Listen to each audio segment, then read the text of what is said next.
बिस्मिल्लाहिर्रहमानिर्रहीम, अस्सलाम वालेकुम। फ्रोज़न शोल्डर, एडहेसिव कैप्सुलाइटिस और जाम कंधा। आज की वीडियो में हम ट्रीटमेंट प्रोटोकॉल देखेंगे कि फिजियोथेरेपिस्ट आपके फ्रोज़न शोल्डर को कैसे ट्रीट कर सकता है और घर में आप कौन से आसान तरीके यूज़ करके अपने फ्रोज़न शोल्डर से निजात हासिल कर सकते हैं।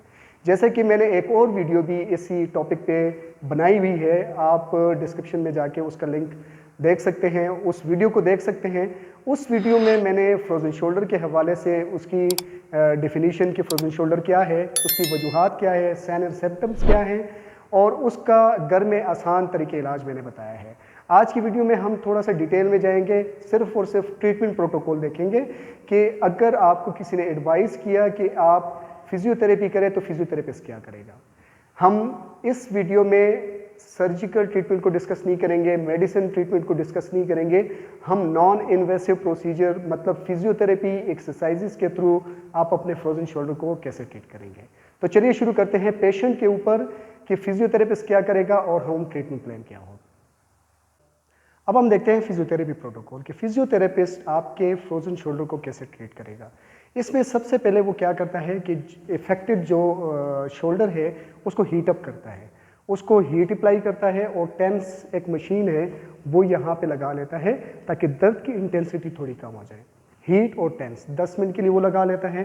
उस हीट लगाने के बाद कुछ एक्टिव एक्सरसाइजेज मतलब वो पेशेंट को कहता है कि आप अपने हाथ को थोड़ा सा मूव करें, हाथ को थोड़ा सा रिलीज करने के लिए थोड़ा सा मूव करें, आगे पीछे मूव करें, साइड टू साइड मूव करें, जितना मूव कर सकता है, क्योंकि पेशेंट तो फुल रेंज में मूव नहीं करेगा, जितना वो मूव कर सकता है वो करेगा थोड़ा सा रिलैक्स करने के लिए।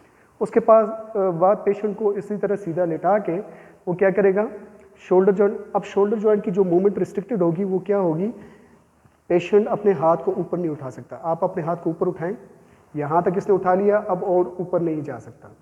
साइड पे उठाएं, यहाँ तक इसने उठा लिया, अब और ऊपर नहीं जा सकता। पेशेंट अपने हाथ को अपने सर के पीछे नहीं रख सकता, पेशेंट आस्तीन नहीं पहन सकता, पेशेंट अपनी कमर को अप्रोच नहीं कर सकता, अपने हाथ को अपनी कमर के पीछे नहीं लेके जा सकता। तो हमने इसी कंडीशन को ट्रीट करना है। आपने थेरेपिस्ट क्या करेगा, सीधा पेशेंट को लिटा के यहाँ पे जो जॉइंट है, जॉइंट का जो बाहर वाली हड्डी है, बाहर वाला बोन है, उसके ऊपर हाथ रख के उसको प्रेशर देगा, उसको रिलीज करेगा। अब ये मैं इंटीरियर पोस्टीरियर ग्लाइड दे रहा हूँ ताकि शोल्डर की बाजू की ये वाली हरकत इंक्रीज हो, ये वाली, ठीक है। तो इसमें क्या करना है, ऐसे नीचे प्रेशर देना है, प्रेशर देके होल्ड भी कर सकते हैं 20 to 30 सेकंड्स के लिए होल्ड करें, फिर रिलैक्स छोड़ें, फिर प्रेशर दें 20 to 30 सेकंड। इससे क्या होगा, जो कैप्सूल है, जो कैप्सूल ने जॉइंट को होल्ड किया हुआ है वो रिलैक्स होगा। फिर इसके बाद क्या करना है, इंफीरियर ग्लाइड नीचे की तरफ यहाँ से होल्ड करना है, थेरेपिस्ट यहाँ से होल्ड करेगा और शोल्डर को नीचे पुल करेगा, ऐसे होल्ड करेगा थोड़े टाइम के लिए, फिर रिलैक्स, फिर होल्ड करेगा, फिर रिलैक्स, ठीक है। तो ये थोड़े टाइम के लिए वो परफॉर्म करेगा। फिर इसके बाद शोल्डर ऐसे नहीं उठा, यहाँ पे होल्ड करेगा थेरेपिस्ट और इस एरिया को वो नीचे की तरफ प्रेशर देगा, ऐसे नीचे की तरफ प्रेशर देगा, ये ग्लाइड देगा, ठीक है। इससे क्या होगा, इससे ये वाली मूवमेंट इंप्रूव होगी। फिर उसके बाद वो ऐसे मूव करता है, ऐसे आपने प्रेशर देना है, ठीक है, और आहिस्ता आहिस्ता ऊपर जाना है, आहिस्ता आहिस्ता। हमने एक ट्रीटमेंट फर्स्ट डे पे 100% आप इसको अचीव नहीं कर सकते। आहिस्ता आहिस्ता मतलब एक दिन में जो गोनोमीटर होता है उसके थ्रू हम रेंजेस को मेजर करते हैं। पहले दिन, दूसरे दिन, कुछ टाइम तक ये करना पड़ेगा, हाथ को हमने यहाँ तक लेके जाना है, फिर यहाँ पे लास्ट में ऐसे प्रेशर देता है, ठीक है। फिर उसके बाद पेशेंट को आपने करवट लेना है, आप उस तरफ करवट ले लें, ये, ठीक है। यहाँ पर क्या करना है, यहाँ पर कोई टॉवल रोल करके रख दे, या टॉवल नहीं है तो अपने हाथ को भी थेरेपिस्ट ऐसे रखेगा और यहाँ से इसको पुल करेगा, ये, ठीक है, ये पुल करेगा। अब पेशेंट जो है यहाँ तक हाथ लेके, जहाँ तक मैक्सिमम लेके आ सकते हैं।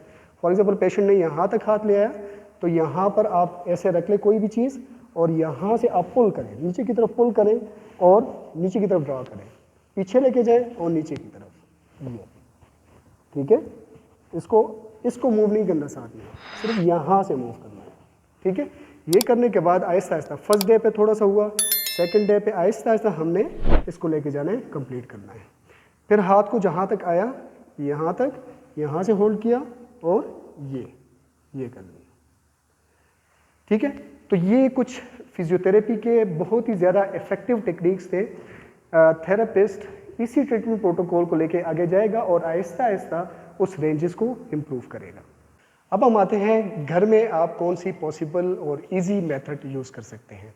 घर के लिए आपने क्या करना है, सबसे पहले आपने पेशेंट को कहना है कि हल्का फुल्का थोड़ी सी एक्सरसाइज कर लें ताकि शोल्डर रिलैक्स हो जाए।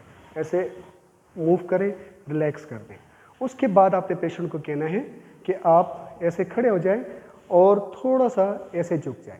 ठीक है, इस पोजीशन में हाथ किसी भी चीज़ के ऊपर रखें और थोड़ा सा झुकें और अपने हाथ को मैक्सिमम रेंजेस पे मूव करें, आगे पीछे मूव करें। ठीक है, 2 to 5 मिनट्स आप इसको मूव कर सकते हैं। फिर उसके बाद साइड टू साइड मूव करें, साइड टू साइड मूव करें। ठीक है, ये भी 1 to 2 मिनट ये करें। फिर उसके बाद ऐसे रोटेट करना है, ऐसे रोटेट करना है। ठीक है, तो ये भी 1 से 2 मिनट के लिए परफॉर्म करें। फिर उसके बाद पेशेंट को कहना है कि दोनों हाथ ऐसे होल्ड करें और यहाँ से ऊपर उठाएं, ये और नीचे लेके जाएं, यहाँ से ऊपर उठाएं। फुल रेंजेस में जितना अवेलेबल रेंज है आप जहन में ये रखें कि एंड रेंज में पेन होना चाहिए। थोड़ा बहुत पेन होगा तो इसका मतलब ये है कि वो रिलीज हो रहा है। यहाँ से ऊपर की तरफ मूव करें और नीचे की तरफ मूव करें, ऊपर की तरफ मूव करें और फिर नीचे की तरफ मूव करें। फिर उसके बाद आपने पेशेंट को कहना है कि दोनों हाथों को ऐसे होल्ड करें, ये, और यहाँ से इस तरफ लेके जाए, इस हाथ से प्रेशर दें, ये, और फिर इस तरफ लेके जाए, इस हाथ से प्रेशर दें, ये मूव करें। ठीक है, हर एक्सरसाइज 2 से 3 मिनट या 5 मिनट तक आप परफॉर्म कर सकते हैं। फिर इसके बाद आपने पेशेंट को कहना है कि वॉल क्लाइंबिंग करें। वॉल क्लाइंबिंग, हाथ को ऐसे रखें दीवार के साथ, सामने देखना है और ऐसे क्लाइंब करना है, ये ऊपर लेके जाना है। जितना, फॉर एग्जांपल इतना मूव किया, फिर थोड़ा सा और प्रेशर दे, अपनी बॉडी को आगे लेके जाए और प्रेशर दे, मैक्सिमम रेंज तक जाना है। फिर साइड से खड़े होना है और ऐसे मूव करना है। जितना चला गया ऊपर, थोड़ा सा दूसरे हाथ के सपोर्ट के साथ थोड़ा सा प्रेशर दे, थोड़ा सा प्रेशर दे। ठीक है, पेनफुल होगा लेकिन पेन अच्छा है, जिस तरह मैं पहले भी डिस्कस कर चुका हूँ।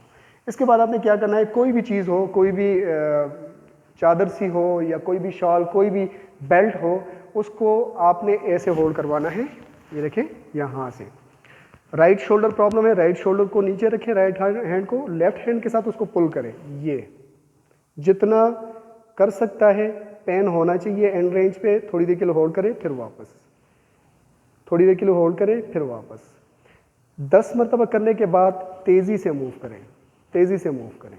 ठीक है, फिर इस हाथ को ऊपर कर दें, राइट हैंड को, और लेफ्ट हैंड को नीचे कर दें और लेफ्ट हैंड के साथ राइट हैंड को पुल करें पीछे की तरफ।